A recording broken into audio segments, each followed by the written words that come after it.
Réglons cette affaire-là sans émotion, sans passion. Rabattons ça au niveau local. Que ça se traite au niveau... Tu t'imagines si on remettait le commandement de l'Est à un capitaine, un seul capitaine. Tu peux avoir la solution militaire. Hein? Un seul capitaine peut régler cette affaire-là. Donc remettons ça au niveau des territoires, au niveau des chefs coutumiers. Ils vont discuter. Que les réfugiés rentrent. Que les réfugiés rentrent. Oui, mais la peur, c'est que ces réfugiés, il peut y avoir des infiltrés. Vous savez bien que le Rwanda est fort dans l'infiltration. Et c'est la peur aussi des Congolais. Parce que les Congolais ne veulent pas à chaque fois qu'il y ait des infiltrations au sein de l'armée, au sein même de certaines institutions. Ce que tu dis là, ça c'est un discours de l'FDLR. FDLR. Ouais, ouais. Vous savez, il y a beaucoup de lobbying. Hein?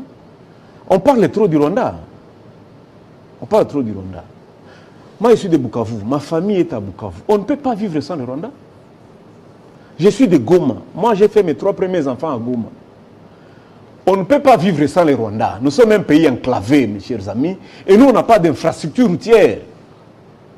Le gouverneur militaire du Nord Kivu. Le Rwanda non plus ne peut pas vivre sans nous. Non, il peut vivre sans nous. Non, le Rwanda ne peut pas vivre sans nous. Non, attention. Ça s'est donné beaucoup plus du poids au Rwanda. Non, je te parle comme expert. Ici, je ne suis pas... Tu m'as invité comme expert. Le gouverneur militaire, il a déjà fait Walikale combien de fois? On ne peut pas quitter Goma pour Kisangani. Par route, ça n'existe pas. Mais les Rwandais circulent chez eux. Les Rwandais ont coupé la frontière pendant 10 ans avec l'Ouganda, ils ont vécu. Mais nous, on a accès à l'océan Indien par quoi? Ce n'est pas le Rwanda. Les Nandes, c'est un peuple commerçant. Les Mouchis, c'est un peuple commerçant. Mais ils vont faire leur commerce comment si vous fermez les frontières? Laissez-nous les originaires, nous là, aller négocier avec le Rwanda, traiter cette question-là localement. Nous sommes fatigués de vos discours. Tu sais, j'étais malade un peu quand j'ai suivi l'un des meilleurs de nous, le ministre Julien, honorable. Sur Top Congo, on lui pose la question sur l'agression ougandaise. Il dit il faut attendre l'évaluation du CRGL. Lui, il est du Nord Kivu, du Grand Nord en plus. Là où l'Ouganda tue. Hein? L'Ituri, les morts de l'Ituri, les morts du Grand Nord, Beni, Butembo, Oiche, ce ne sont pas les Rwandais. Mais lui, comme notable, il demande une évaluation de CRGL, de l'accord d'Addis Abeba. L'affaire du Rwanda, elle est minuscule. Le conflit entre nous, les Rwandais, c'est minuscule. Il ne faut pas exagérer. Nous sommes d'abord le même peuple. On a vécu de 1914 à 1945 un même pays. C'est Bukavu qui était le chef-lieu et de la Tanzanie et du Burundi. Nous sommes les mêmes. Il ne faut pas venir nous diffuser. Vous, les Kassaïens, là, vous acceptez que même les gens de Kwango acceptent qu'ils ont des frères angolais. Ceux du Nord, ils acceptent qu'ils ont des frères sud-soudanais ou centrafricains. Mais laissez-nous, les gens du Kivu, traiter avec nos frères rwandais. Il n'y a que nous que nous connaissons. Laissez cette question entre les mains des chefs coutumiers. Remettez seulement le conflit de l'Est entre les mains des chefs coutumiers. Ça va être réglé amicalement, sans problème. On exagère un peu trop ici. Donc, pour eux, il n'y a pas d'option militaire, juste l'option régionale. Toute guerre finit par une négociation. Je te donne une illustration. Le 2 août, la guerre du 2 août commence. Le 7 août, il y avait déjà une rencontre entre les rebelles et les gouvernements. Tu sais quoi? Mouzé avait refusé de rencontrer Kara.